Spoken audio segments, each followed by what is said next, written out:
In the shadows of America's most elite military base, soldiers trained to kill became dealers, addicts, and murderers. Behind the parades and the flags, Fort Bragg hid a body count no battlefield could explain.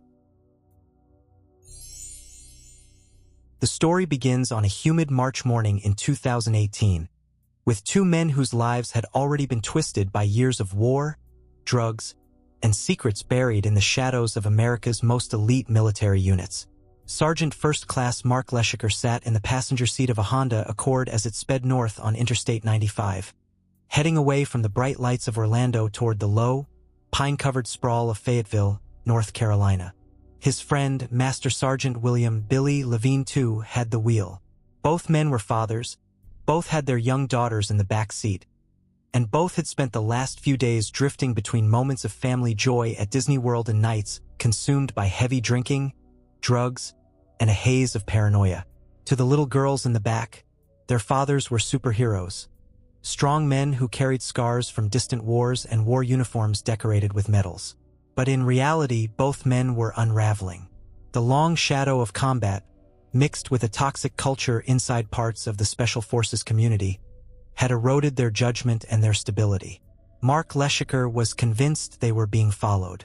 He stared at the rearview mirror, seeing shapes that weren't there, whispers of phantom pursuers. Lavigne, trained in counter-surveillance as part of Delta Force, dismissed his fears. He told his friend he was imagining things, but Leshikar wouldn't let it go. His paranoia, fueled by a dangerous mix of opioids, benzodiazepines, cocaine, and synthetic stimulants, was tightening its grip. The road home was supposed to be uneventful. Instead, it became the prologue to a tragedy that would expose not only the personal demons of two decorated soldiers, but also the rot festering inside the ranks of America's most secretive military unit. Mark Leshikar's life had once followed a path familiar to many small-town kids looking for direction. Born in Idaho in 1984, he joined the Air Force at 18, serving in ceremonial roles before seeking the adrenaline of real combat through the Army's Special Forces. His tours took him from the jungles of the Philippines to the mountains of Afghanistan and the rugged terrain of Tajikistan.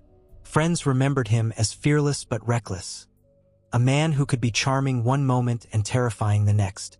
By 2017, something in him had changed. He returned from Central Asia with a seizure disorder, an addiction to painkillers, and an unpredictable temper. His family noticed the difference immediately. His mother described him as darker, quicker to anger, weighed down by something he couldn't shake. He drowned his unease in alcohol, cocaine, and the pills handed out to Special Forces soldiers as casually as candy. William Lavigne's path was different but no less dangerous. Born in Michigan, he joined the Army before September 11th and found himself swept into the wars that defined his generation. He rose through the ranks with speed and toughness, eventually making it into Delta Force, an organization so secret that even within the military, its activities were shrouded in silence. Lavigne's job, simply put, was killing. He was part of teams that hunted high-value targets in Iraq, Afghanistan, and beyond. But years of clandestine violence came at a cost. Lavigne returned home with a coldness that unsettled those around him. He numbed himself with drugs, cocaine, crack, meth, heroin, and surrounded himself with a circle of fellow operators who blurred the line between warrior culture and criminal enterprise. Fayetteville locals whispered about the Delta guys who partied hard, dealt drugs, and lived like outlaws just beyond the reach of ordinary law enforcement. Together, Lavigne and Leshikar embodied two faces of a military community spiraling out of control. Their friendship was built on shared battles, shared secrets, and shared addictions.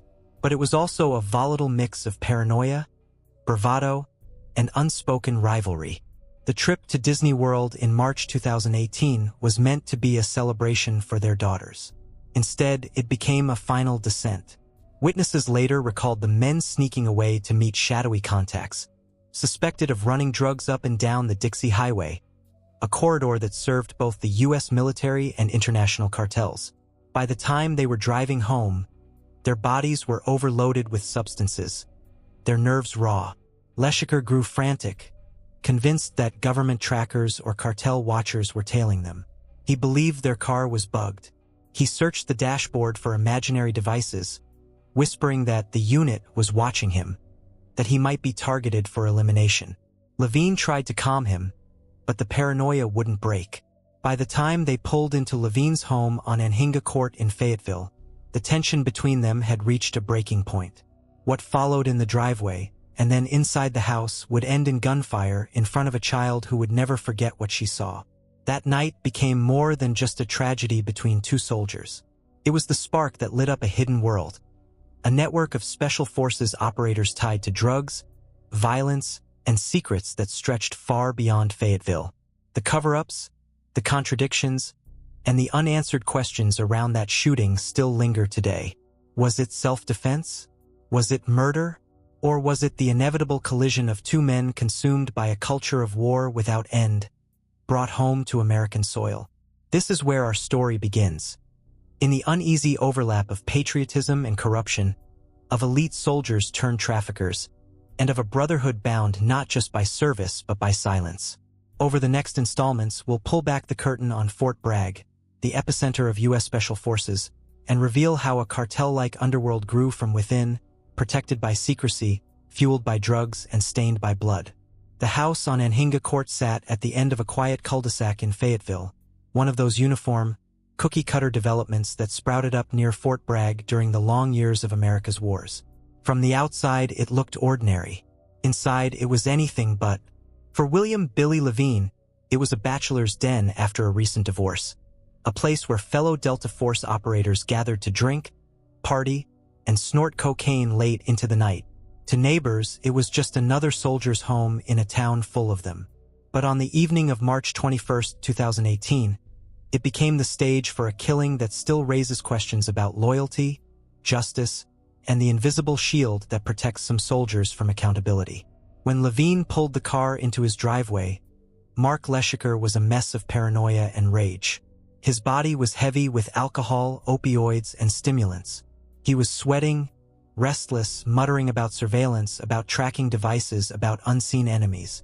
The two girls, 6-year-old Melanie Leshikar and 7-year-old Ava Lavigne, were frightened but quiet, sensing that their fathers were teetering on the edge of something dangerous. Mark climbed out of the car and immediately popped the hood, insisting that the engine hid microphones. He pulled at wires, tapped on parts, and grabbed a screwdriver, convinced he was dismantling bugs planted by the unit. Lavigne tried to reason with him, even pulled up images on his phone to prove the components were nothing more than fuses and plugs. But reasoning with a man in full-blown drug paranoia is like shouting into a storm. Mark wouldn't be convinced. The tension boiled over. Lavigne reached to disarm him, and the two men grappled in the driveway. These weren't ordinary men. They were highly trained, conditioned for violence, capable of killing with their bare hands. Leshikar had the size advantage, taller and heavier. But Lavigne had years of Delta training, a deadly blend of martial arts drilled into muscle memory. He managed to subdue his friend, drag the girls inside, and lock the doors behind them. To anyone else, that should have been the end of it. A fight between drunk, coked-up friends. Cool off, sober up, talk it out later. But this was different. Mark's paranoia had taken him too far, and Lavigne, already wired on his own cocktail of substances and battle scars, was not in the mood for forgiveness. Mark pounded on the door, calling for his daughter. His voice carried the desperation of a father separated from his child.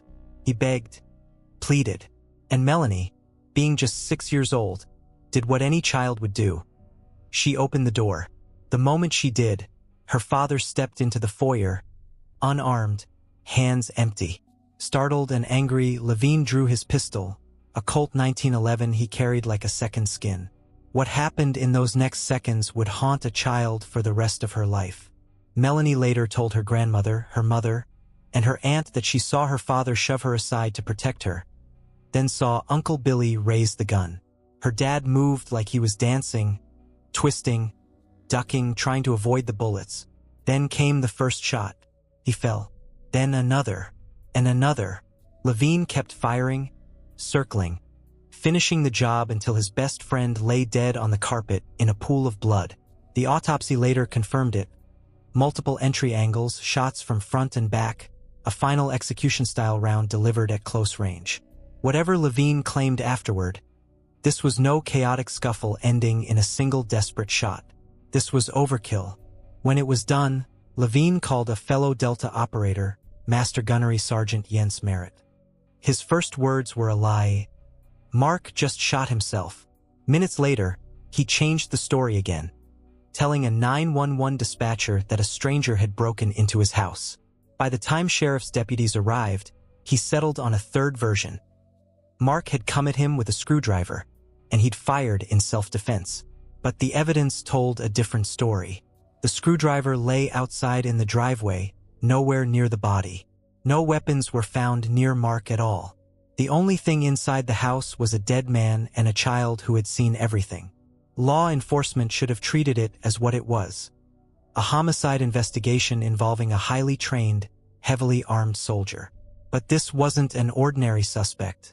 This was a Delta Force operator. And from the moment deputies pulled up to the house, the rules seemed to bend. Lavigne wasn't cuffed and booked like other suspects. He wasn't photographed, fingerprinted, or run through standard processing. He wasn't even drug tested, despite the fact that his behavior and the testimony of those around him pointed to heavy intoxication. Instead, he was questioned gently, allowed to walk out of jail that very night, and greeted outside by a convoy of Delta teammates in lifted trucks. A silent show of force reminding everyone in Fayetteville that Delta protected its own. The official story hardened quickly. Self-defense. Case closed. The district attorney signed off. The sheriff's office dropped the file, and the army washed its hands. To the authorities, it was as if Mark Leshikar had brought his death on himself. Another troubled soldier who spiraled out of control. But his family didn't buy it.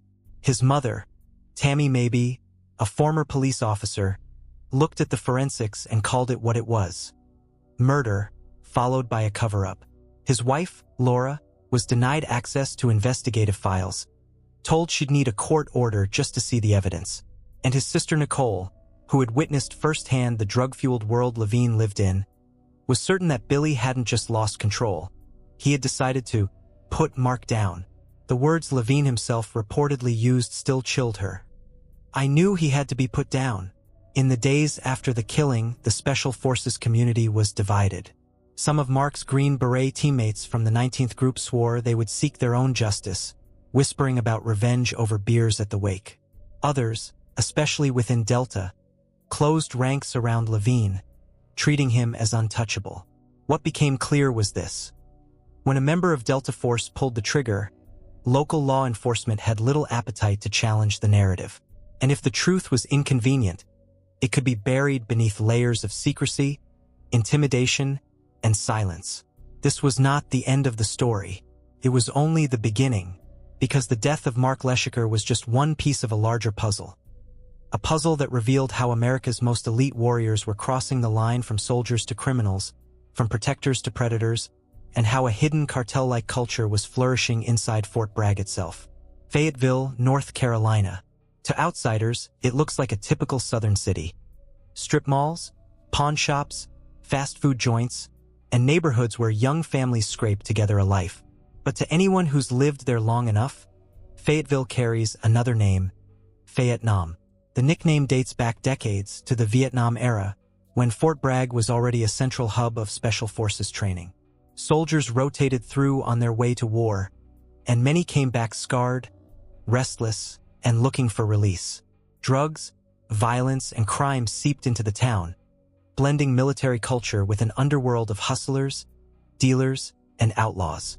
By the 2000s, during the wars in Iraq and Afghanistan, that reputation was not only alive, it had grown darker. Fort Bragg is home to some of the most powerful units in the U.S. military.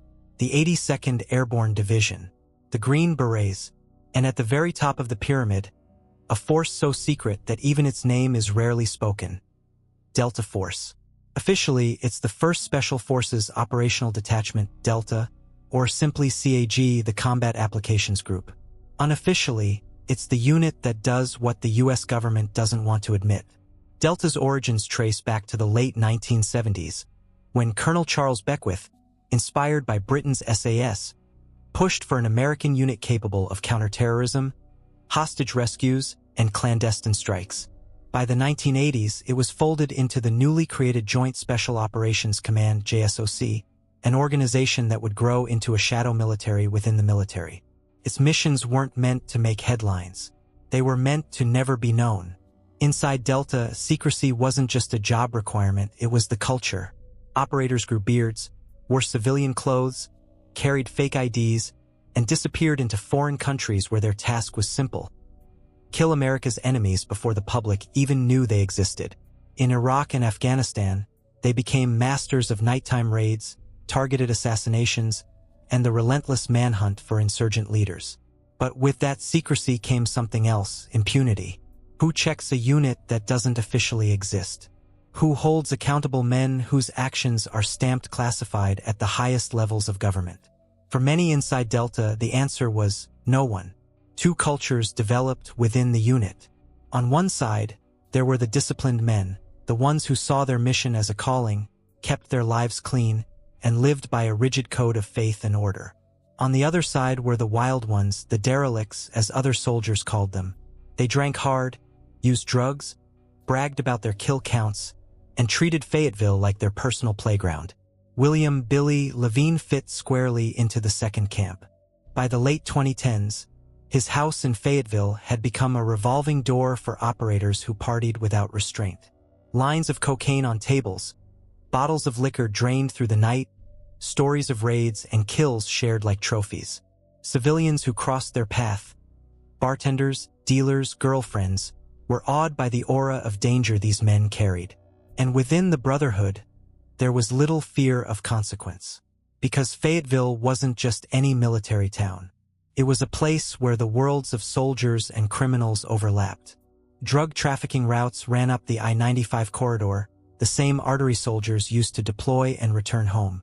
Dealers and operators crossed paths in clubs, at house parties, in dim back rooms where cash and powder changed hands. In this strange overlap, some special forces soldiers didn't just consume drugs, they moved them. The stories trickled out over time. Green Berets caught smuggling cocaine on military flights from Colombia. Paratroopers arrested in Florida during heroin deals. Operators suspected of running their own distribution networks out of Fayetteville housing developments. Some were prosecuted. Many were not. And those in Delta Force, the most secretive of all, were rarely touched. This is the world Mark Leshikar stepped back into after his deployment to Tajikistan. A world where drugs were easy to find, where operators spoke casually about killing, and where the line between patriot and outlaw blurred into nothing. For a man already struggling with addiction and paranoia, it was gasoline on fire. To understand the death of Mark Leshikar, you have to understand Fayettenam. It wasn't just about two men clashing in a driveway. It was about a system, an environment that tolerated lawlessness as long as it stayed in the shadows. Soldiers fought and died overseas, but when they came home, many fought a different war. One of addiction, corruption, and silence. And silence was the key. Inside Fayetteville, Delta Force wasn't just another military unit. It was untouchable. Local cops partied with them at warehouses run like secret clubs. Prosecutors looked the other way. Cases that would destroy an ordinary man's life quietly disappeared when the accused wore Delta's patch. To the public, these men were heroes. To those who lived closest to them, they were dangerous and above the law. The killing of Mark Leshikar was not an accident in isolation. It was a symptom of a larger disease. A culture where America's most elite soldiers lived by rules of their own making. And in Fayetteville, everyone knew it. That's why the nickname stuck. Fayettenam wasn't just a joke. It was a warning. In the months before the shooting, Mark Leshikar's family noticed a transformation they could neither explain nor stop. The man who had once been proud, stoic, and disciplined was unraveling. His mother, Tammy, described him as having a dark passenger. A side of himself that came out after only a few drinks. When his medications mixed poorly with alcohol, he would look at his wife and mutter, "You know I'm a bad person, right? I kill people for a living." It wasn't bravado. It was confession. Mark carried with him the weight of things done overseas. Things he couldn't fully share with his family but couldn't forget either. His service in Afghanistan had left scars, both seen and unseen. He had seizures. He had nightmares. He numbed them with cocaine, tramadol, Xanax, alcohol, anything that might quiet the storm in his head. At home, his marriage to Laura was strained. She loved him, but she saw the changes, the volatility. She saw the way drugs and alcohol pulled him deeper into paranoia. Their daughter, Melanie, was still young enough to see her father as a hero, but Laura knew it couldn't go on forever. Mark needed to get clean or he was going to self-destruct. Billy Lavigne, on the other hand, didn't fight his addictions. He embraced them.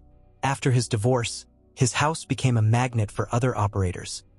Men with shaved heads, long beards, tattoos running down their arms, each with their own stories from the field.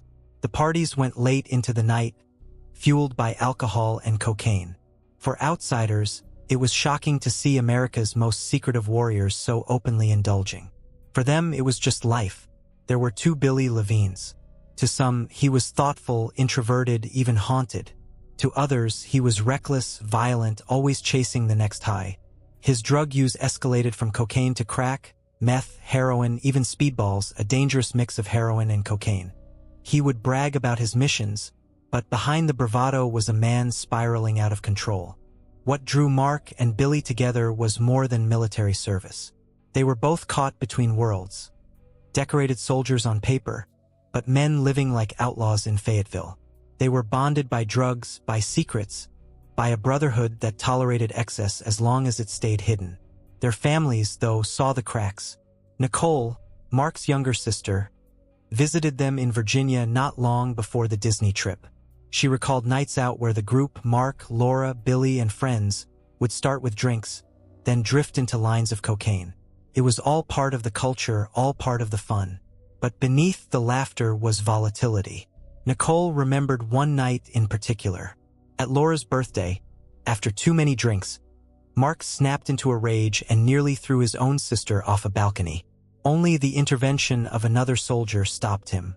The next morning, Mark was ashamed. He admitted he needed to stop. He promised Nicole and Laura he was going to sober up. He meant it, but promises are easy to make when the sun is up. Then came Disney World. It was supposed to be a family trip, a reset, a way to celebrate the birthdays of their daughters. The kids rode roller coasters, posed for photos, soaked in the magic of the park. The adults sipped spiked drinks in thermoses, partied late into the night on the patio of the rental house. Billy snuck away to meet men in shady parts of town, likely to replenish his supply. It was St. Patrick's Day, and Mark told his sister over the phone that this would be his last hurrah. He was ready to quit. He wanted to get clean. He wanted to be better for his daughter. But the truth is, he never had a chance. Because by then, he wasn't just fighting his own demons. He was tangled in something much bigger. Something that connected Delta Force operators, drug trafficking routes, and a shadowy culture that blurred the line between warfighter and criminal.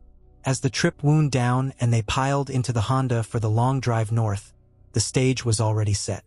Mark was fragile, loaded with substances and paranoid. Billy was erratic, strung out, and accustomed to taking control. Two little girls sat in the back, unaware that their father's friendship was on the edge of collapse. What happened on that drive and what followed in the house on Enhinga Court wasn't just the product of one bad night. It was the result of years of war, secrecy, and indulgence colliding in the worst possible way. And when the final shot rang out, when Mark Leshikar lay bleeding on the carpet, the cover-up began almost instantly. Because in Fayetteville, when a Delta operator pulled the trigger, justice rarely followed. To understand why drugs flowed so freely through Fayetteville, you have to look at a map. Interstate 95, the backbone of the East Coast, runs like an artery straight through North Carolina.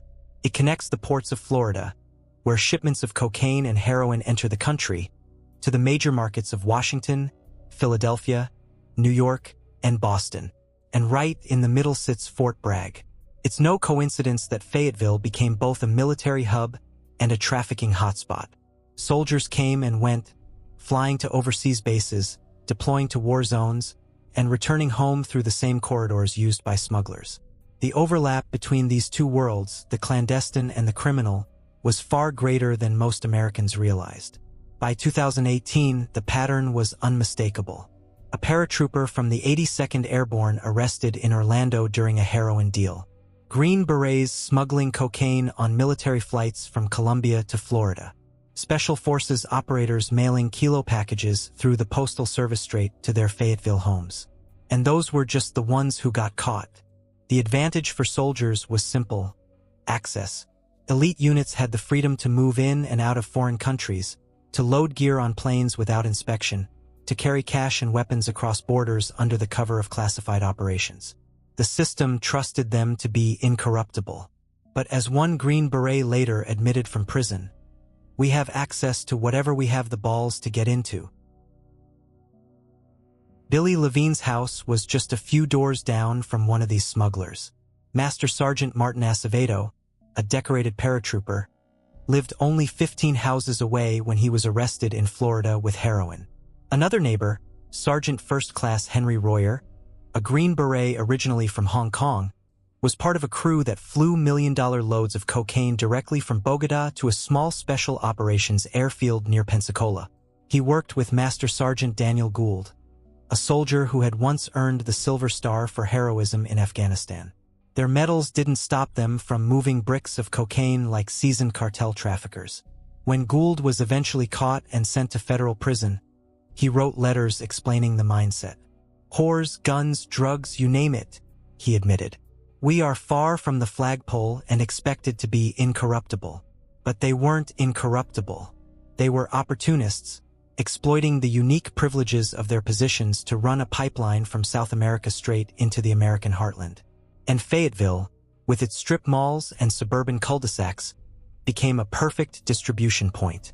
The drugs that flowed north through I-95 passed right through town. Dealers and soldiers alike partied together, blurred together, sometimes became indistinguishable. For civilians living nearby, it was impossible to tell where the warfighter ended and the criminal began. One day a soldier might be training for covert missions overseas. The next, he might be snorting lines in a kitchen or meeting a contact in a parking lot to flip a package. For wives and families, the double life was disorienting. Laura Leshikar recalled how Billy would vanish from Disney World during their vacation, slipping off to meet sketchy military dudes in shady motels. He always came back with more cocaine. Nobody asked too many questions. It was easier not to. That was the culture. Look the other way, protect your own, never break the silence. And when someone crossed the line, as Mark Leshikar did, when paranoia or violence threatened to expose too much, the Brotherhood closed ranks. The official story became whatever it needed to be. It's tempting to think of rogue soldiers as isolated cases, the occasional bad apple. But the truth was bigger, darker. This wasn't just about one man's addiction. It was about an entire ecosystem where the skills of war, secrecy, violence, logistics, bled seamlessly into the machinery of organized crime. Delta Force, the most elite of them all, was right at the heart of it.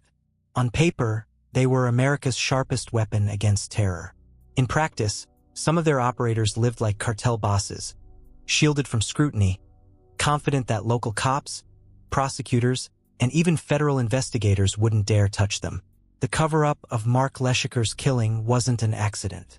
It was part of a larger pattern. Protect the unit, protect the mission, protect the illusion that America's most elite soldiers were above reproach. But illusions don't last forever. And as the years after Mark's death would show, Billy Lavigne's world of drugs and violence was only getting darker. His story didn't end in that foyer. In many ways, it was just beginning. Fort Bragg had always been a place touched by violence. Soldiers trained for it, lived with it, carried it home. But by the late 2010s, the violence wasn't confined to distant battlefields. It was bleeding into the streets of Fayetteville itself. The Army liked to present Fort Bragg as a fortress of professionalism, America's hub for airborne and special operations. But behind the gates, stories circulated that few dared repeat publicly. Operators who came home from deployments carried their war with them, and some didn't stop killing.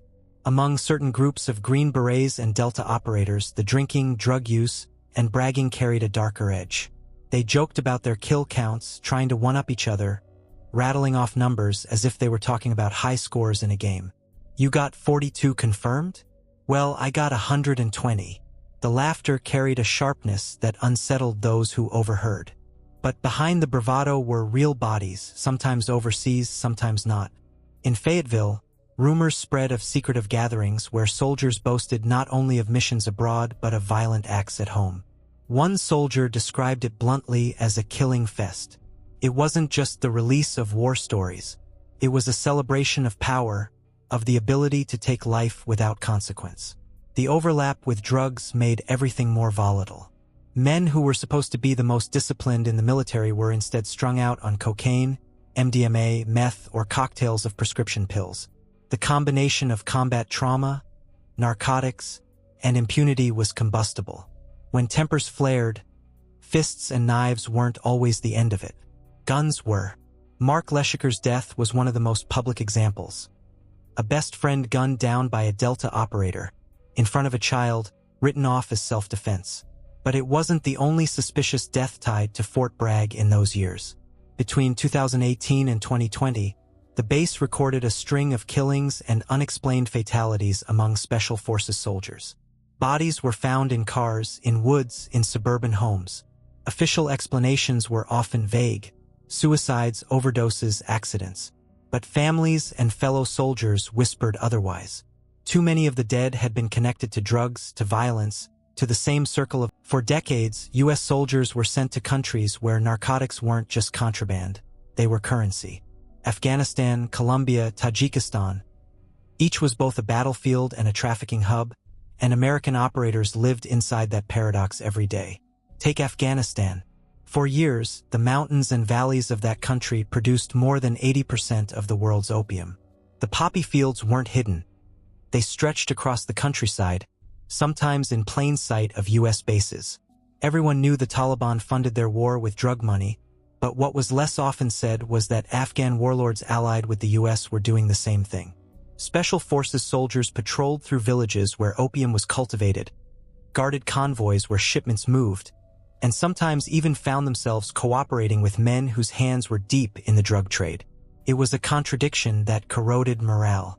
Some soldiers turned a blind eye, others rationalized it, and a few began to see opportunity. Colombia told a similar story. Officially, Green Berets and Delta Force operators were there to train local forces in counter-narcotics operations. Unofficially, they lived at the intersection of cartel pipelines and American logistics. Airfields buzzed with military flights, some loaded with weapons bound south, others quietly, bringing cocaine north. In one notorious case, Green Berets used their access to smuggle kilos of cocaine onto military planes flying back to Florida. The drugs were worth millions, and the system was so tight-knit that shipments moved without detection for months. Then there was Tajikistan. On paper, it was just another partnership mission, U.S. Special Forces training local troops in infantry tactics. But Tajikistan wasn't just a poor, mountainous country on the edge of Afghanistan. It was a key node in the heroin superhighway, the route that carried narcotics from Afghan poppy fields through Central Asia and into Russia, Europe, and beyond. The same border outposts where Americans advised Tajik soldiers were the same corridors traffickers used to move product.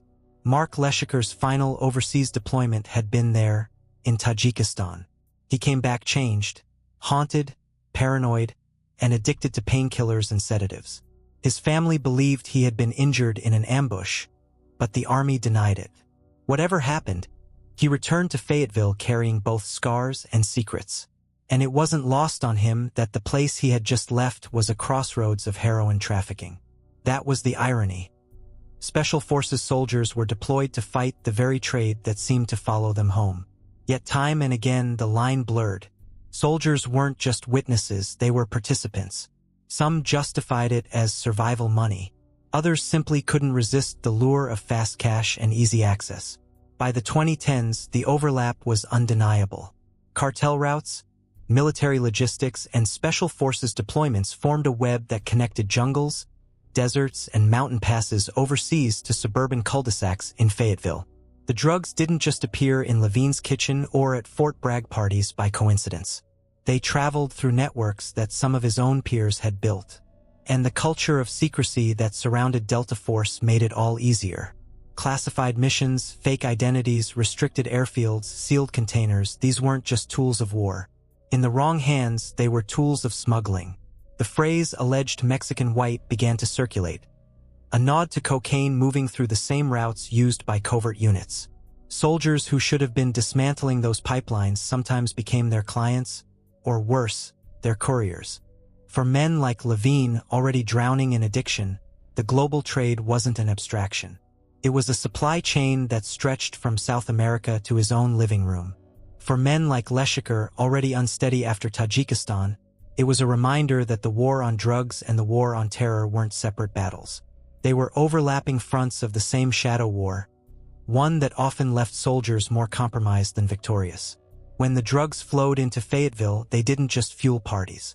They fueled paranoia, violence, and deaths like Mark's. The killing in that suburban foyer wasn't just the result of two friends losing control. It was the collision of global trafficking networks, military secrecy, and personal demons, all crashing together in one place: Fort Bragg. After the shots rang out in Billy Lavigne's foyer and Mark Leshikar's body was carried to the morgue, the official machinery of justice should have begun. But in Fayetteville, the gears jammed almost instantly. The sheriff's deputies who arrived on scene saw what was obvious. Lavigne was the shooter. He admitted it. The body lay twisted on the carpet, blood pooling with no weapon nearby. By protocol, the case should have been treated as a homicide. Yet before sundown that very day, the decision was made. No charges, self-defense, case closed. Lavigne's story shifted like sand. First, he told a fellow operator that Mark had shot himself.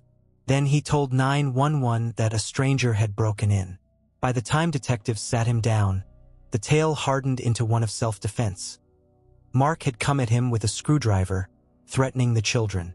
It was a convenient detail, one that explained away the multiple bullet wounds, the final kill shot, the forensic evidence. But it was also a lie. The screwdriver was found outside, in the driveway, right where Mark had dropped it while dismantling the car. Inside the foyer, there was nothing but blood.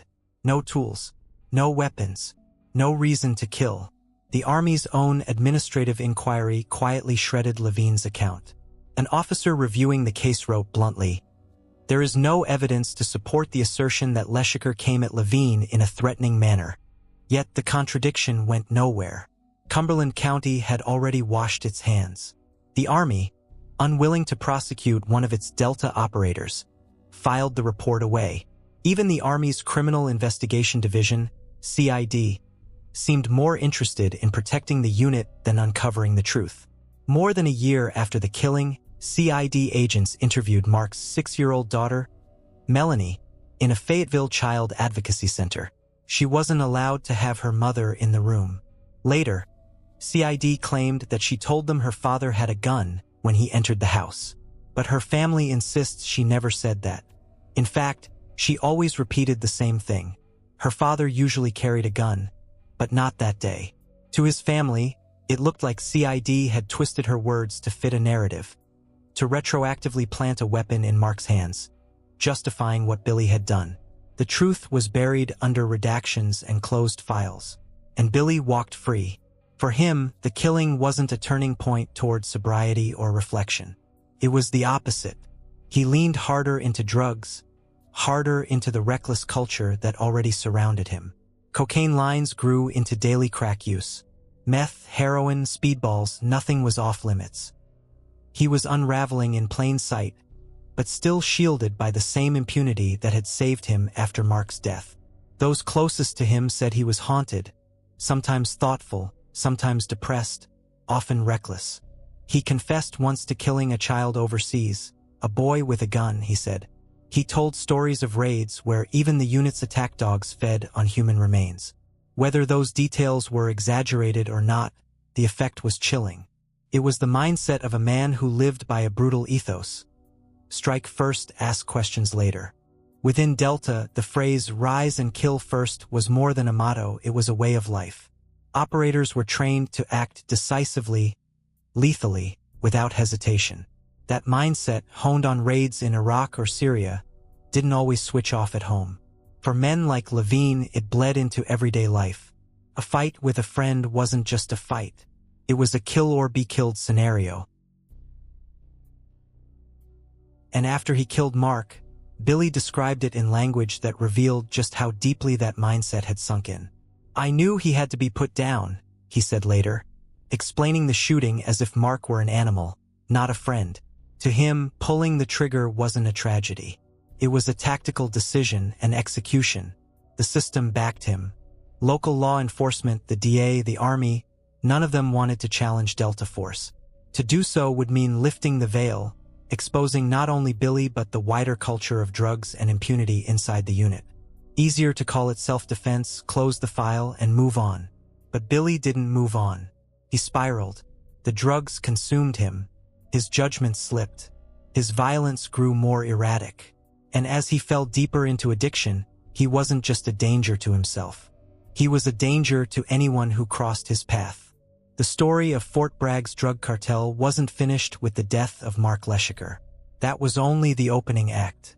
In the years that followed, more bodies would fall, more investigations would stall, and the shadow world of Delta Force would reveal just how far the culture of secrecy could go. Fort Bragg was always a symbol. To the Army, it was the beating heart of American power projection, the home of airborne soldiers, Green Berets and Delta Force. To the public, it was paraded in commercials and news clips. Parachutes blossoming in blue skies, soldiers marching in formation, flags snapping in the Carolina wind.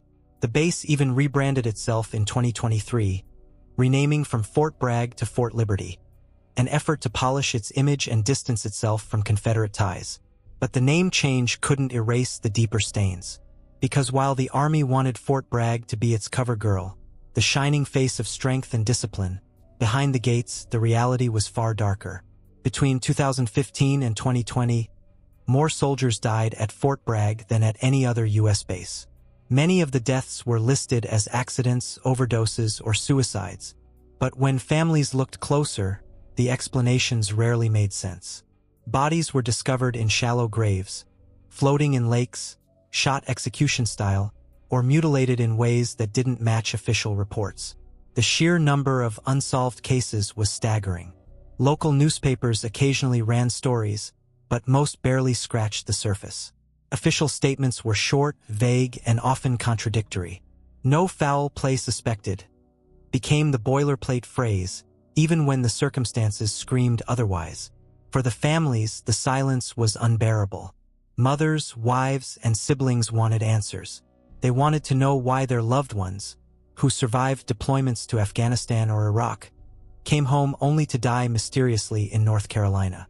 And time after time, the answers never came. Files were redacted. Investigations stalled. CID closed cases with explanations that didn't hold up under scrutiny. The truth was that Fort Bragg had become a black hole of accountability. The same secrecy that protected classified missions overseas shielded misconduct at home. When a soldier died under suspicious circumstances, especially if he was tied to Special Forces or Delta, the default instinct wasn't transparency. It was containment. Keep the story quiet. Protect the unit. Protect the mission. For men like Billy Lavigne, that culture was a shield. He could snort cocaine in his kitchen with fellow operators, supply drugs to his friends, even shoot a fellow Green Beret to death, and still walk free, still wear the uniform, still carry a gun on deployments. Outwardly, Fort Bragg staged ceremonies with crisp uniforms and polished speeches. Inwardly, it was struggling with addiction, suicide, domestic violence, and unsolved murders at a rate that shocked even hardened observers. It was this duality, the cover girl and the corpse, that defined the base. To the world, Fort Bragg symbolized America's elite. To those who lived closest, it was Fayettenam, a place where soldiers did what they wanted, where rules bent, and where the truth often died with the men who carried it. The contrast was stark. On one side, images of soldiers receiving bronze stars, standing proud at parades, training foreign allies. On the other, Whispered stories of cocaine shipments flown in under the cover of night, of bodies dumped in woods, of investigations that evaporated. For the families of men like Mark Leshikar, the contradiction was unbearable. His official story, an altercation gone wrong, self-defense, was a lie dressed up in paperwork. The truth was simpler, uglier. He had been killed by his best friend, and the system decided it was easier to protect the killer than honor the dead. That was the reality beneath the cover girl smile of Fort Bragg. Behind the medals, behind the parades, behind the new name Liberty, the darkness remained. And for men like Billy Lavigne, that darkness wasn't just background noise. It was his world.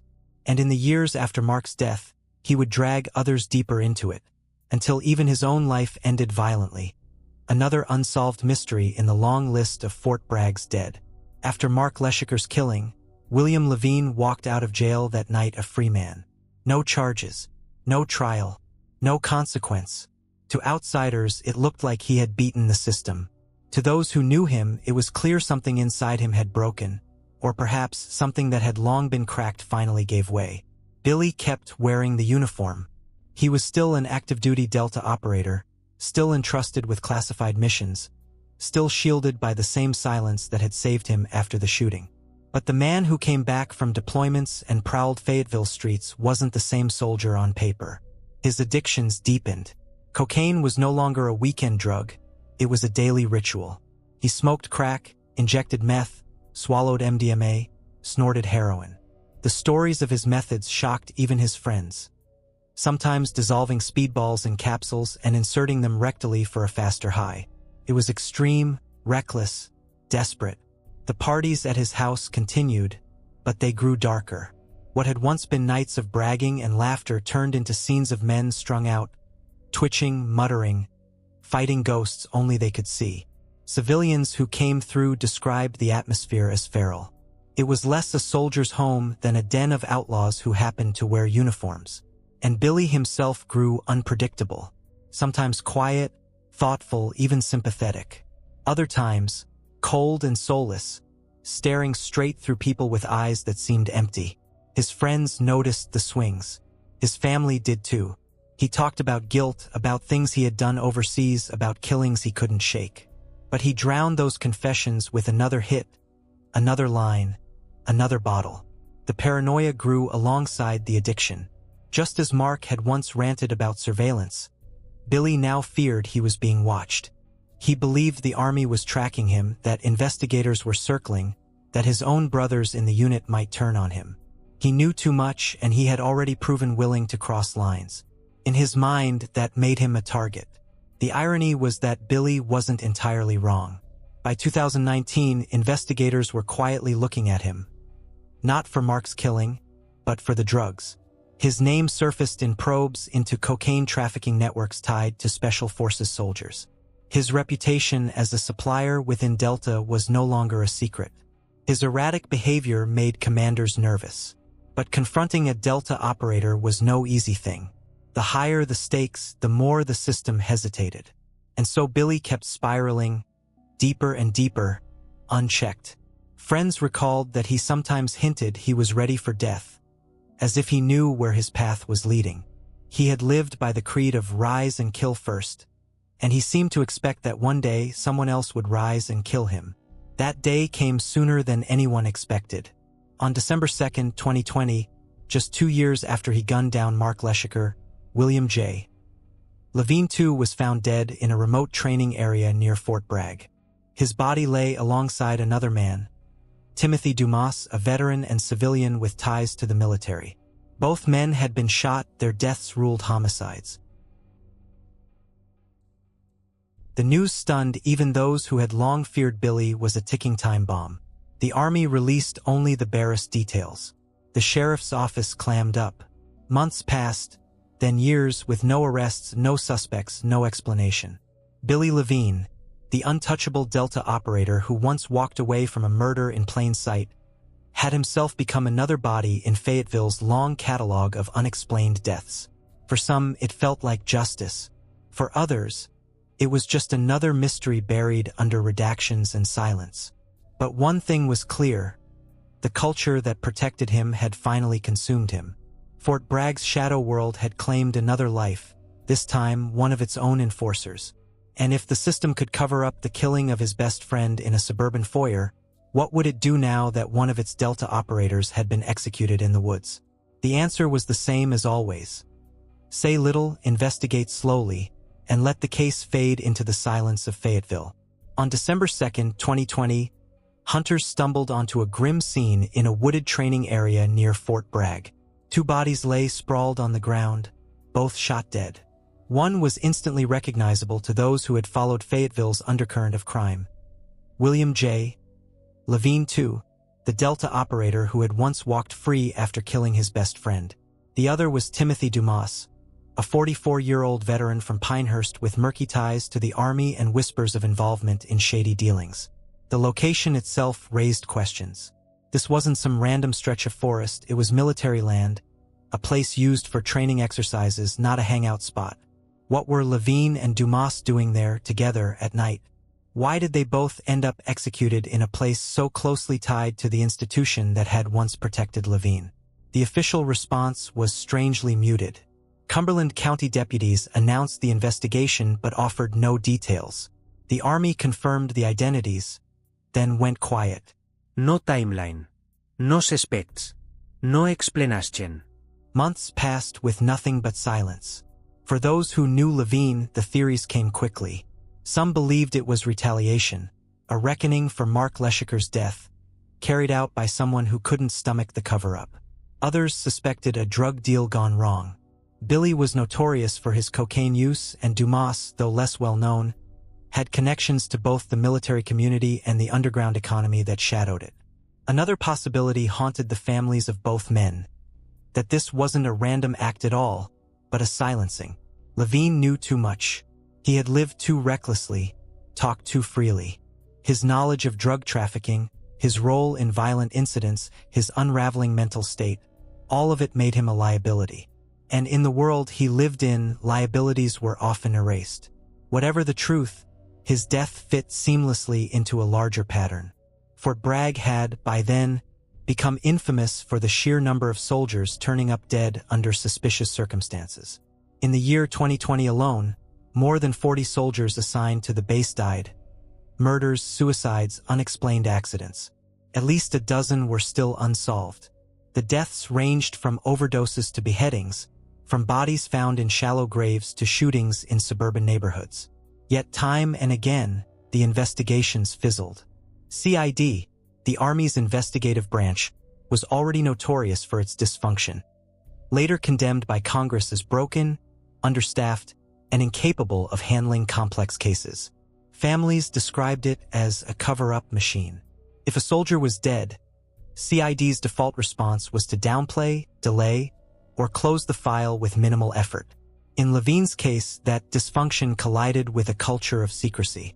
Delta operators weren't supposed to die like this. Not in their own backyard, not executed alongside a civilian associate. The optics were terrible, the questions even worse. So the official silence stretched on. Meanwhile, conspiracy theories multiplied. Some believed Lavigne had been killed by fellow soldiers, a message to anyone who thought about breaking the code of silence. Others whispered about cartels, pointing to the fact that Fort Bragg had long been entangled with cocaine routes moving up the I-95 corridor. A few even speculated that government agencies might have had a hand, eliminating a man who had become too unpredictable, too dangerous to leave alive. For the Leshikar family, the news of Lavigne's death was a bitter echo. Tammy Maybe, Mark's mother, said she felt no joy, only grim validation. The man who had killed her son, shielded by the system, had finally fallen to the same violence he once unleashed. Justice hadn't been served by courts or investigations. It had arrived in the woods, carried out by unknown hands. But his death didn't bring closure. It only raised more questions. Why was he there? Who pulled the trigger? Why did the investigation stall like so many others before it? And perhaps the most haunting question of all, was William Lavigne's death an isolated incident? Or was it just one more body in Fort Bragg's ongoing killing field? Because if you asked the families of the dozens of other dead soldiers, the answer was clear. Fayetteville wasn't just a military town. It was a graveyard of secrets. If Fort Bragg was a stage where violence played out again and again, then CID, the Army's Criminal Investigation Division, was supposed to be the referee, the watchdog, the truth teller.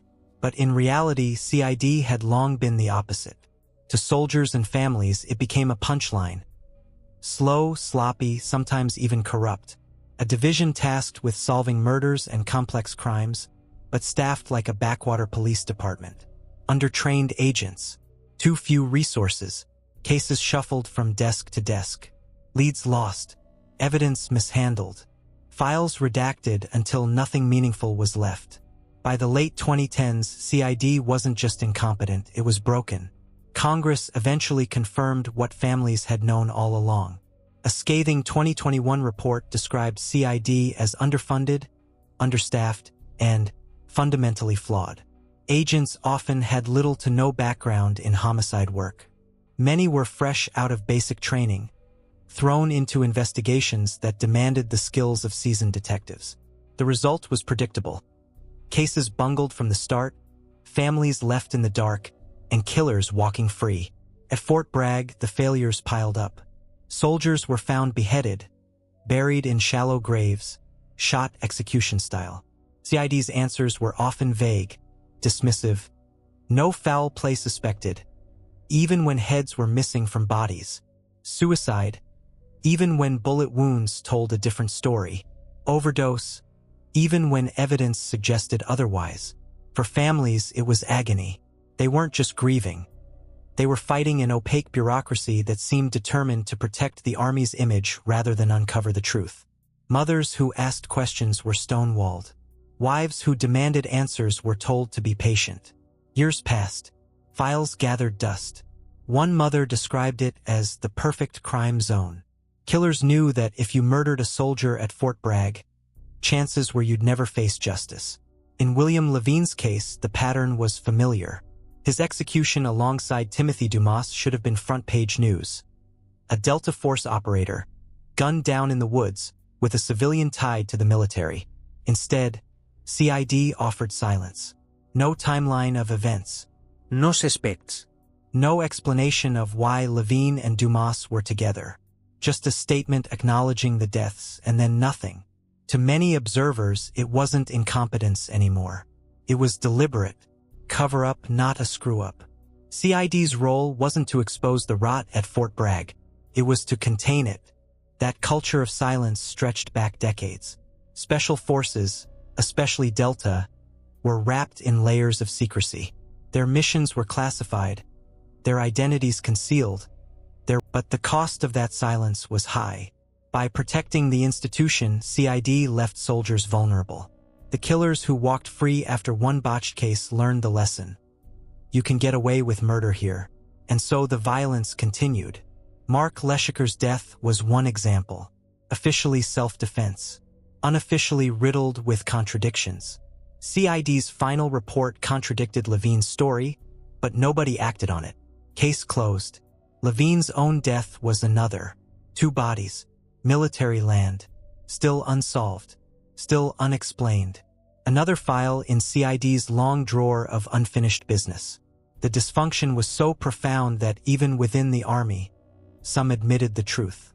Retired officers and investigators later acknowledged that Fort Bragg had become a blind spot. Too many deaths. Too little accountability. Too much secrecy. For the families left behind, the failures weren't abstract. They were lived reality. They buried sons and husbands without answers. They wrote letters, begged for hearings, demanded justice, only to be met with silence. And that silence wasn't neutral. It was destructive. It signaled to soldiers that their lives were expendable, their deaths disposable, their families irrelevant. It signaled to perpetrators that they could act without fear.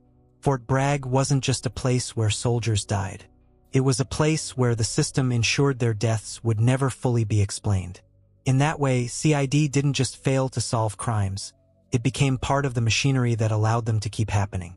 For every body that turned up in Fayetteville's woods, or in a Fort Bragg barracks, or in a shallow grave by the Cape Fear River, there was a family waiting for answers. Mothers, fathers, wives, children, And time after time, those answers never came. When William Lavigne shot Mark Leshikar in 2018, Mark's family expected justice. He hadn't been killed in combat or in some distant ambush. He had been shot point-blank in a friend's foyer, in front of his own daughter. For his mother, Tammy Maybe, the expectation was simple: an arrest, a trial, accountability. But instead, the case was swept away in a day. Billy walked out free, and the family was left with nothing but a death certificate and 1,000 questions. Tammy fought anyway. She pressed investigators. She filed complaints. She spoke to reporters. She pointed out the contradictions in the story, how Billy's tale didn't match the evidence, how her granddaughter insisted her father hadn't been armed. But every door slammed shut. The sheriff deferred to the DA. The DA deferred to the Army. The Army deferred to classification and secrecy. It wasn't just silence. It was gaslighting. Officials hinted that Mark had been unstable, that maybe he had brought it on himself. They emphasized his addictions, his paranoia, his erratic behavior after Tajikistan.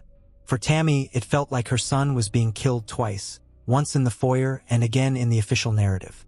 She wasn't alone. Across Fayetteville, other families told the same story. Their sons had been found dead under suspicious circumstances, and the Army's first response was to minimize, to deflect, to suggest blame lay with the victim.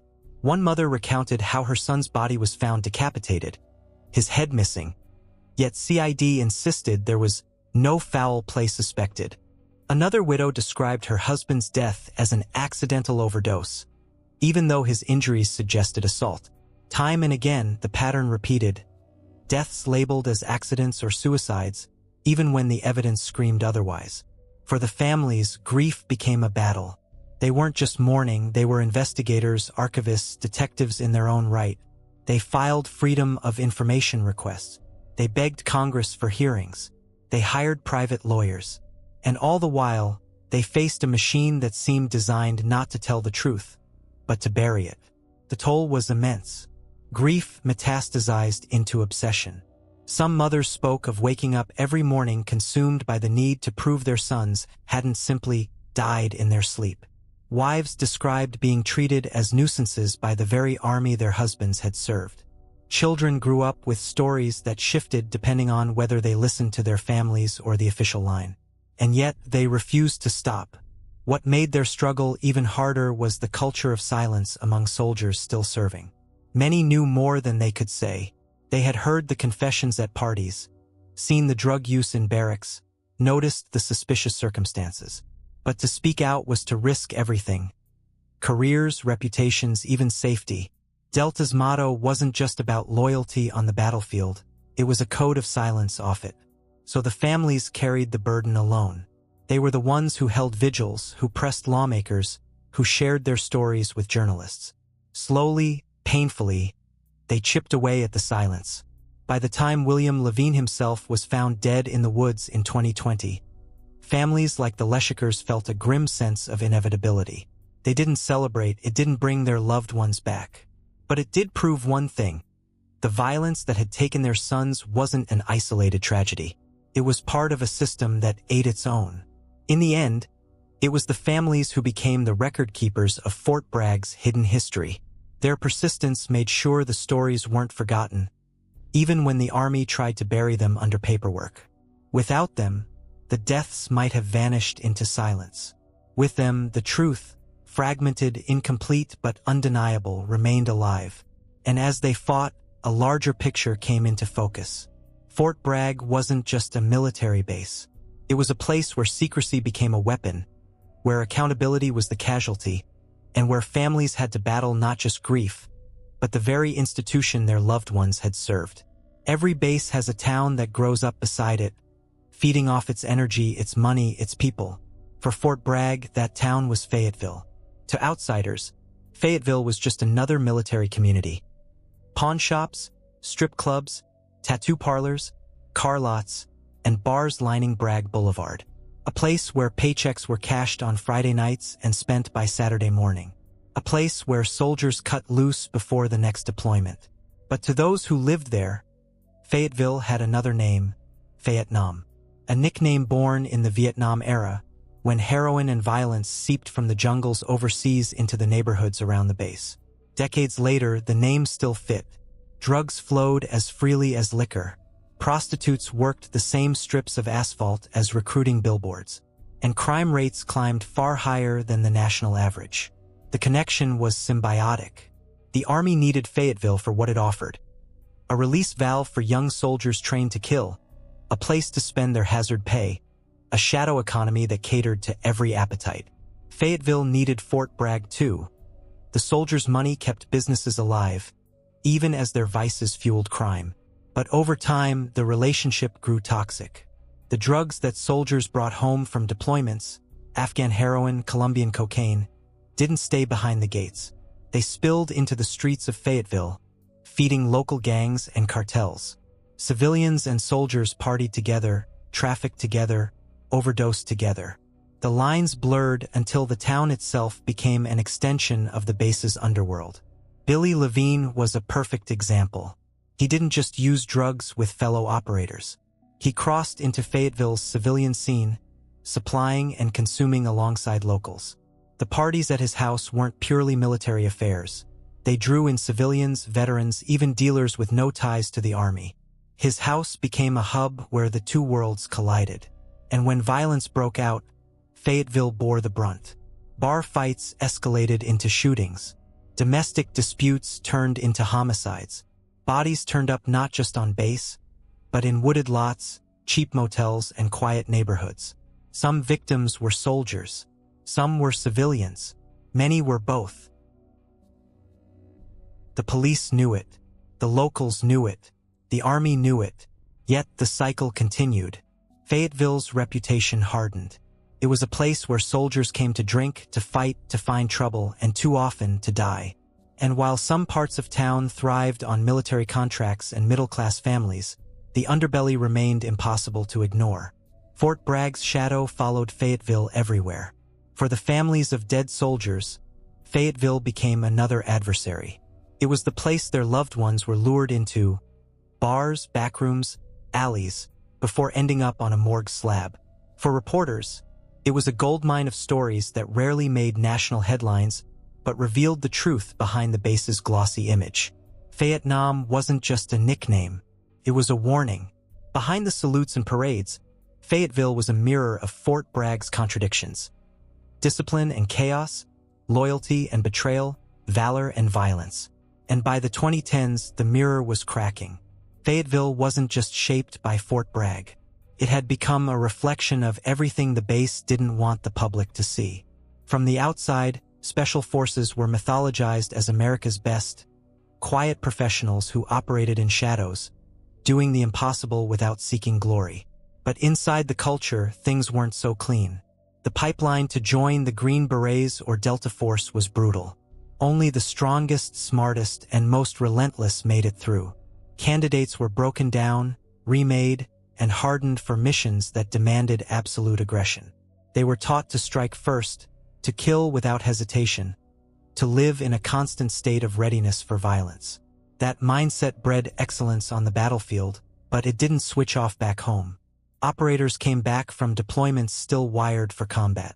In traffic, in bars, in their own living rooms, disagreements became threats, threats became fights, and fights could end in blood. The very instincts that kept them alive in Kabul or Baghdad now made them dangerous in Fayetteville. Add secrecy to the mix, and the culture grew darker. Special forces lived by a code of silence. Missions were classified, identities concealed, failures buried. That secrecy didn't stop at the edge of war zones. It seeped into daily life, protecting operators not just from foreign enemies, but from accountability at home. If a soldier drank too much, it was handled quietly. If one beat his wife, the case often disappeared. If one got caught with drugs, it was swept under the rug, lest it tarnish the unit's image. Loyalty wasn't just about protecting a teammate in combat. It was about covering for him in court, in front of the sheriff, in CID's files. Hypermasculinity reinforced the silence. To admit weakness, to talk about trauma, addiction, or regret was taboo. Operators prided themselves on endurance, on taking punishment without flinching. Pain was proof of worth. Vulnerability was weakness. so they self-medicated. They drank until blackouts erased the memories. They snorted cocaine until the adrenaline replaced the fear. They fought through sleepless nights with meth or drowned guilt in heroin. The drugs weren't just a vice. They were a coping mechanism. And because many soldiers used together, it became normalized. Parties where operators passed around cocaine were treated no differently than barbecues. Pills traded hands as casually as cigars.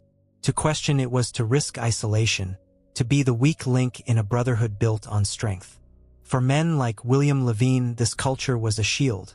His drug use didn't exile him. It bonded him to others who were just as compromised. His violence didn't raise alarms, it was excused as the price of war, the byproduct of elite service. Even killing his best friend was rationalized as a tragic misunderstanding, not a crime. This was the paradox of Special Forces culture. It demanded total discipline on the battlefield but excused chaos at home. It celebrated aggression abroad but ignored its consequences in Fayetteville. It claimed to value loyalty and honor, but often confused those virtues with silence and cover-ups. And at the center of it all was the ethos drilled into every operator. Rise and kill first. It was a philosophy of survival, get them before they get you.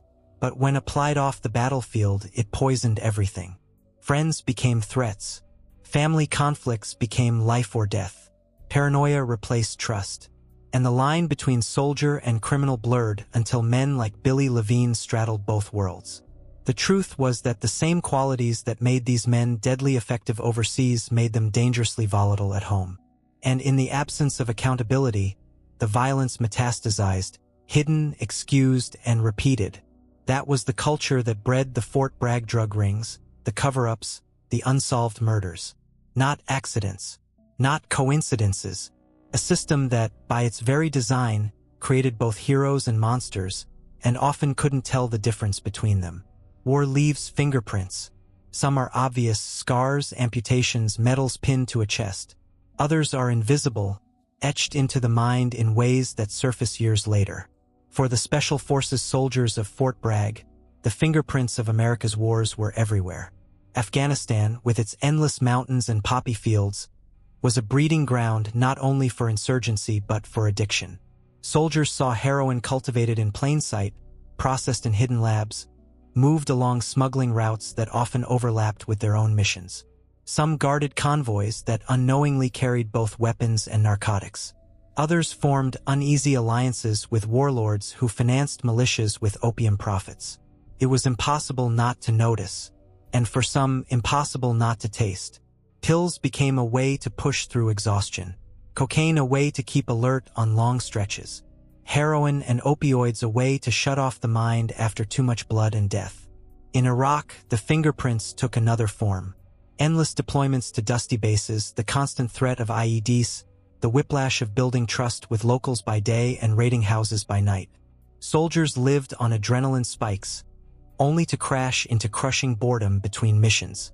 That cycle bred a hunger for stimulation, for highs that matched the intensity of war. When the battlefield couldn't provide it, drugs could. Central Asia left scars too, missions in places like Tajikistan, where Mark Leshikar and William Lavigne once operated together. Officially, the deployments were about counterterrorism. Unofficially, they exposed soldiers to corruption, smuggling, and shadow economies that blurred the line between ally and enemy. Soldiers watched as drugs, guns, and money flowed in every direction. Some became players in that world, ferrying more than just military cargo across borders. By the time these men came home to Fayetteville, the habits had already been formed. Drugs weren't just recreation, they were woven into survival, into coping. And violence wasn't just occupational, it became reflexive, the default response to conflict. The problem wasn't only what they brought back. It was also how they returned. Soldiers cycled between deployments so fast that there was no time to process trauma. 1 year in Kandahar, the next back in North Carolina, then off to Iraq again. They carried ghosts from one war zone into another, stacking trauma on trauma, numbing it with substances until the line between coping and destruction disappeared. The army called it resilience. The soldiers called it brotherhood.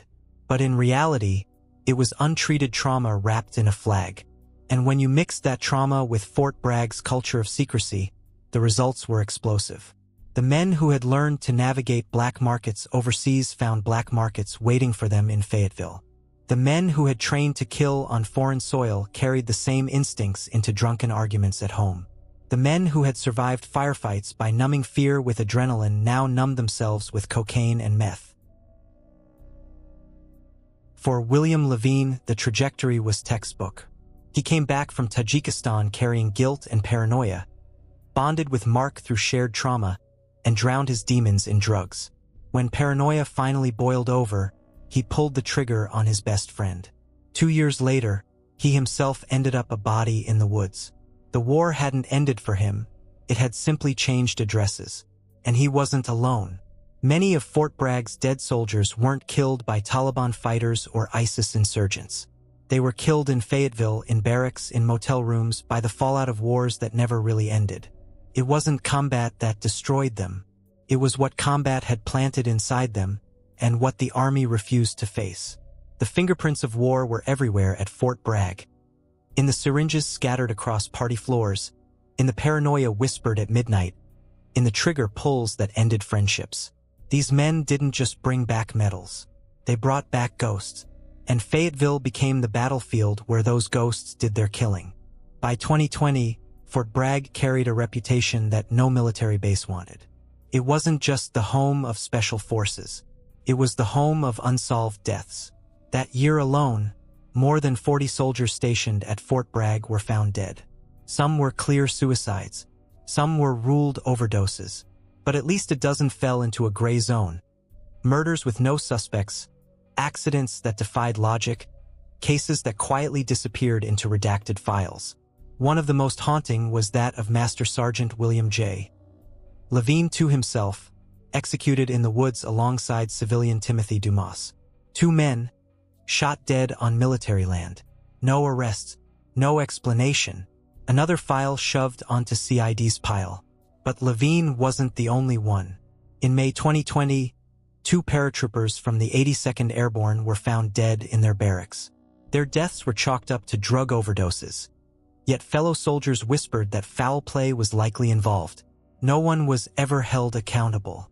That summer, another case shook even the most jaded.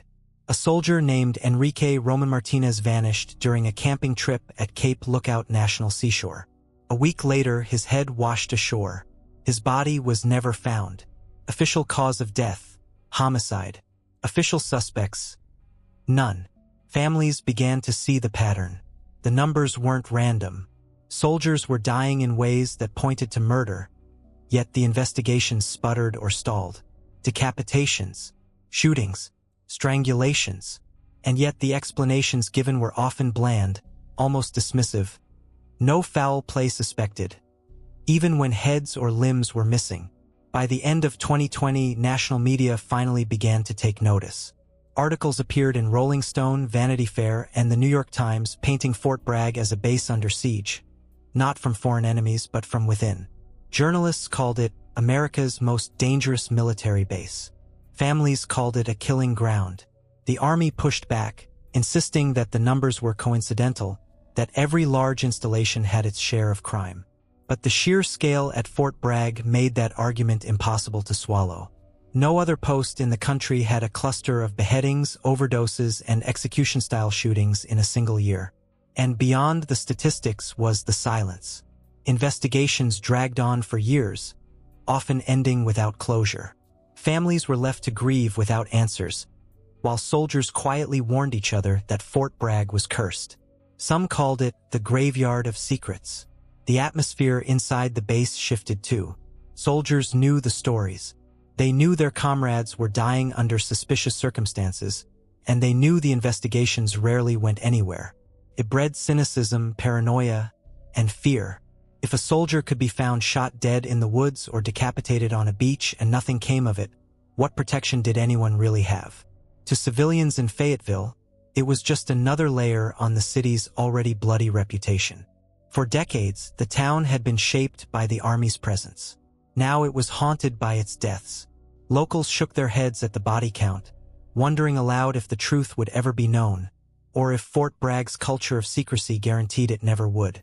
In the span of 1 year, the image of Fort Bragg as the proud home of special operations had been overtaken by another, darker identity. A place where America sent its elite to fight abroad, only to watch them die mysteriously at home.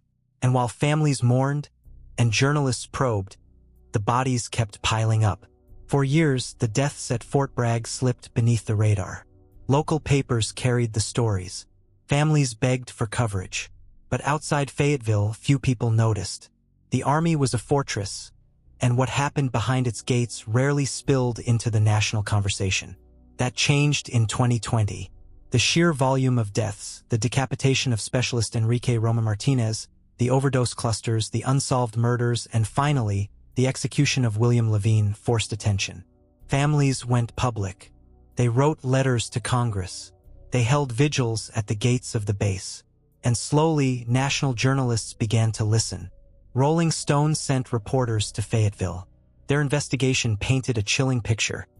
A base drowning in drugs, secrecy, and violence, with a broken CID incapable of solving even the most basic homicide. Vanity Fair followed, tracing Lavigne's story from Tajikistan to the party houses of Fayetteville to the woods where he died.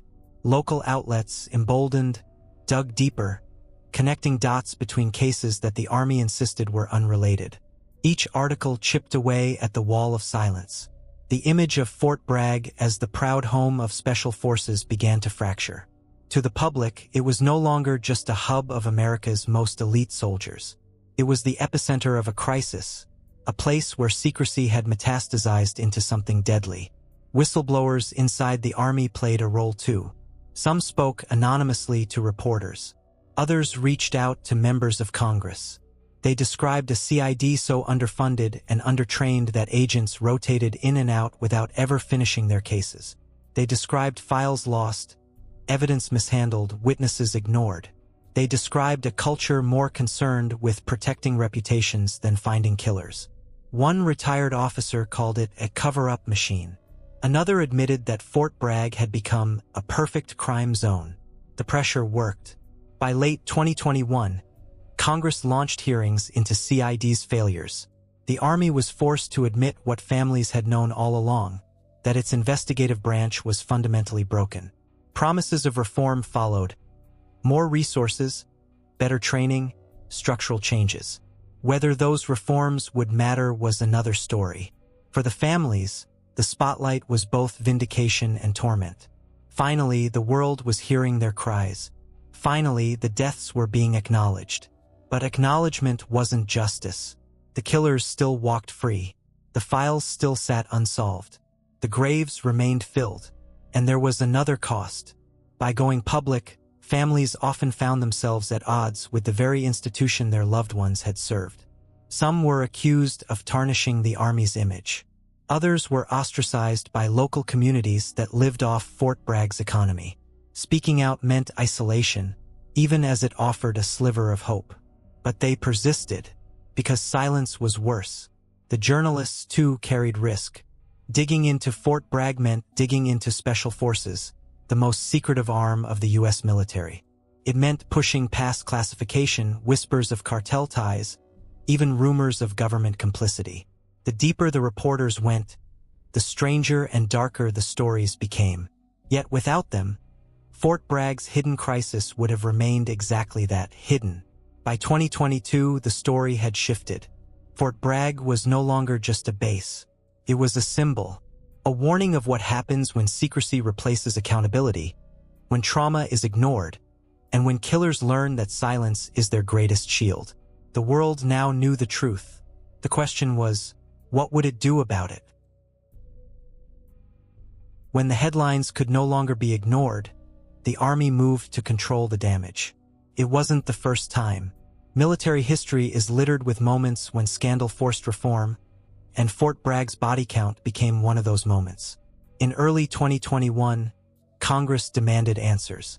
The Army admitted what families had been saying for years. Its Criminal Investigation Division was broken. CID, tasked with solving murders and rooting out crime, was underfunded, understaffed, and ill-equipped for the complexity of the cases it faced. The admissions came with promises. CID would be reorganized. Agents would be better trained. Oversight would be improved. Resources would be expanded. A new structure would separate military police from investigative work, reducing conflicts of interest. Officials insisted these changes would restore trust. On paper, it sounded like progress. In reality, many saw it as cosmetic. The problems weren't just structural. They were cultural. For decades, CID had been less an investigative body than a shield, protecting the Army's reputation, minimizing scandals, and closing cases quickly rather than thoroughly. Training new agents and changing organizational charts couldn't erase that culture overnight. Families weren't convinced. They had seen promises before. After every scandal, Abu Ghraib, sexual assault crises, suicides, came reports, hearings, and pledges of reform. But rarely did those reforms bring closure to the families already broken by loss. For Tammy Mabey, whose son Mark Leshikar had been killed by William Lavigne, the promises rang hollow. She still had no justice. The contradictions in the case remained unaddressed. Lavigne himself had died in the woods without ever facing trial. No reform could change that. For the family of Enrique Roman-Martinez, whose decapitated remains washed ashore in 2020, there was no comfort. The homicide investigation dragged on, with no arrests, no suspects, no closure. Cosmetic reforms meant nothing when their son's killer remained free. Even within the Army, skepticism simmered. Some retired officers admitted privately that reform was more about optics than accountability. CID's failures were a symptom of a larger sickness, an institution that valued secrecy and image over truth. Unless that culture changed, no amount of reorganization would stop the cycle. And so Fort Bragg's reputation lingered. Families called it cursed. Journalists called it America's most dangerous base. Soldiers called it the graveyard of secrets. Reforms did little to erase those names. The Army, of course, maintained that progress was underway. Press releases highlighted new leadership, updated training, and shifts in investigative priorities. But behind the scenes, the bodies still turned up. Suicides, overdoses, unsolved homicides. Some acknowledged, others quietly brushed aside. For those who had buried loved ones, it was a cruel paradox. Their tragedies had sparked reform, yet their own cases remained in limbo. Justice for the dead was never part of the deal. The institution's goal was to prevent the next scandal, not resolve the last one. And so the families pressed on, fighting not just for their sons and husbands, but for those still serving, soldiers who might one day meet the same fate if nothing truly changed. Their fight wasn't just about answers. It was about making sure Fort Bragg's killing ground didn't keep expanding, one grave at a time. Fort Bragg was built to be a symbol of American strength. For families like Tammy Mabey's, the story never ended. Her son, Mark Leshikar, was killed by a man who walked free, protected by a system that confused loyalty with silence. For the family of Enrique Roman-Martinez, the image of a severed head washing ashore was all they had left, a grotesque reminder of how little the Army had given them. For the dozens of others whose deaths were labeled accidents or suicides without explanation, justice never even began. William Lavigne's death might have seemed like a climax, the fall of a man who embodied both the elite promise and the poisoned reality of Fort Bragg. But his execution in the woods wasn't an ending. It was just another entry in a ledger that kept filling page after page. The Army promised reforms. CID was reorganized. Leaders spoke of new resources, better oversight, lessons learned. Yet the deeper sickness, secrecy, denial, the instinct to protect the institution over its people, remains harder to cure. A culture built on silence doesn't change because of memos. Fort Bragg itself has already tried to outrun its reputation. In 2023, the Army renamed it Fort Liberty, stripping away the old identity tied to a Confederate general. But for many, the new name felt hollow. Liberty was a word, not a reality. Soldiers still died. Families still begged for answers. The stain wasn't in the name. It was in the soil. And so the questions linger. How many deaths went unsolved because investigations were botched or never truly begun? How many killers learned they could act without fear? How many families still sit with empty chairs at their tables, haunted not just by loss, but by the silence that followed it? The truth is that Fort Bragg, Fort Liberty now, stands as both a fortress and a graveyard, a place where the nation sends its best to fight wars abroad, and where too many of them lose their lives at home, not on battlefields but in bedrooms, bars, and backwoods. The story of Fort Bragg isn't just about drugs or cartels or even murder. It's about what happens when an institution built on secrecy chooses to bury its problems rather than face them. It's about the cost of silence. And in the end, it's about the families. Mothers who refused to stop asking questions. Wives who fought for truth when the army turned away. Children who grew up knowing their fathers' deaths were mysteries no one wanted solved. They became the historians of this hidden war, ensuring the stories weren't erased. Whether justice will ever come is uncertain. But one thing is clear. The ghosts of Fort Bragg are not going away. They linger in the woods, in the barracks, in the silence of case files stamped closed. And as long as families remember, as long as they fight, those ghosts will keep whispering their truth, demanding to be heard in a place that has buried too many voices already.